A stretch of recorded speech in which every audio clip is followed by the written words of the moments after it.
15-year-old Lila sat alone on her bed, her fingers trembling as she unfolded the letter. It was the 7th one she'd received, and she knew each word by heart. The letters, smuggled to her from an unknown source, felt like secrets seeping through the cracks of the strict, oppressive walls of the polygamous church community. Each note was signed by Cora, a name Lila had never heard before, yet one that felt hauntingly familiar. "I think we're sisters," the last letter had read, "and I think they kept us apart on purpose." The thought left Lila feeling both thrilled and terrified. In their world, family secrets were kept close, buried deep. To question was dangerous. To look for lost family was forbidden. But a sister, a real sister? Lila had spent so many years feeling alone, yearning for something outside of her cold, controlled world. Now, she had a chance to find her. That night, after everyone in the compound was asleep, Lila tiptoed out of her room and made her way to the edge of the fence that bordered their property. Her heart pounded in her chest as she scanned the darkness, hoping Cora would be there as promised. "Lila!" A soft voice broke through the silence. Out of the shadows, a girl her age emerged, thin and pale, with the same wide eyes as Lila's.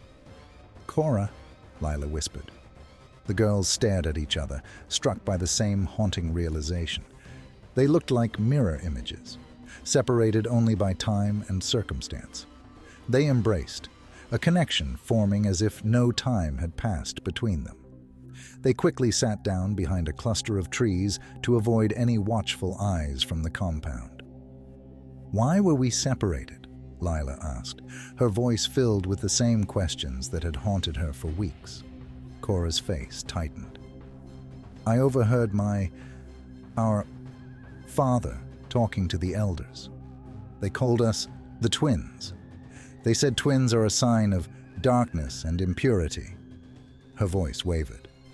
"I don't know what it means, but they seemed afraid of us, like we were something cursed."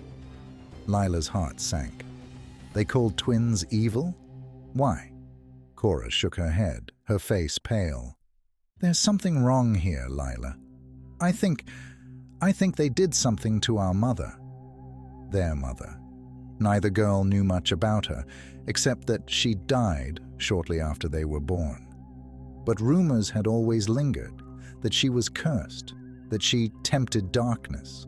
Stories the church told them to instill fear, to keep them obedient. Lila felt a surge of anger. She wanted answers. "Come with me," Cora whispered. "There's an old cellar beneath the church. I heard them say that's where they keep records of people like us, people who brought darkness. Maybe it can tell us what happened to Mom." Lila nodded, a chill running down her spine. Together, they snuck through the compound, careful to avoid the patrols. As they approached the church, the weight of their mission pressed down on them. Fear made every sound sharper, every shadow darker. But their shared purpose kept them moving forward. They found the door to the cellar, tucked away behind a row of bushes. It was locked, but Cora pulled out a small, twisted piece of metal and expertly jimmied it open. Lila was impressed. Her sister had learned a thing or two about sneaking around. The air inside the cellar was thick with dust and the musty scent of forgotten things. Shelves lined the walls, each stacked with crumbling books and tattered papers. The girls sifted through the files, fingers trembling as they uncovered record after record. Then Cora pulled out a faded envelope labeled with a name that made Lila's heart skip a beat. Rose Evans, their mother. They opened the envelope with trembling hands, skimming the faded words that filled the brittle papers. It painted a horrifying picture. Rose had been young when she joined the church, promised a place among the righteous. But after her pregnancy, she'd begun speaking out, calling attention to things no one else dared question. She'd accused the elders of hiding dark secrets, secrets they'd punished her for. Her curse was nothing but their excuse to silence her. Then, Lila's hand froze over a line of text near the bottom. Twins born under the blood moon shall bring ruin and retribution. The girls looked at each other, their eyes wide with fear and realization. They were afraid of us, Cora whispered. They thought we'd uncover the truth, just like our mother tried to. The truth lay heavy in the room, the weight of generations bound by fear and lies. A distant sound, footsteps echoing in the hall above, broke their trance. The girls looked at each other, their terror mirrored in each other's eyes. "We need to leave," Lila whispered urgently. But before they could move, the cellar door slammed shut, plunging them into darkness. Lila's pulse quickened as she heard a voice outside the door, a voice she recognized as their father's. "Thought you could sneak out, didn't you?" His tone was cold, filled with a barely restrained anger. "We've kept you apart for a reason, girls. You were never meant to meet." Cora gripped Lila's hand, her voice a terrified whisper. "What do we do?" Lila's mind raced. She remembered something she'd seen earlier in the files, a mention of an old escape tunnel in the cellar.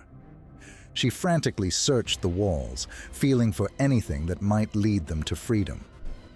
Finally, her fingers brushed against a loose brick. She pushed, and a small section of the wall shifted, revealing a narrow tunnel. She motioned to Cora, who squeezed through, pulling Lila with her just as the door burst open, their father's furious face illuminated by the dim light of a lantern. They scrambled through the tunnel, hearing the distant echoes of footsteps and angry shouts behind them. They didn't stop until they'd emerged from the other side, into the cool night air. Free, but forever changed. Panting, the girls held each other tightly.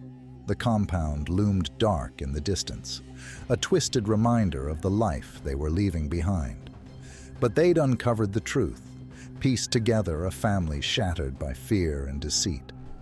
The realization settled over them.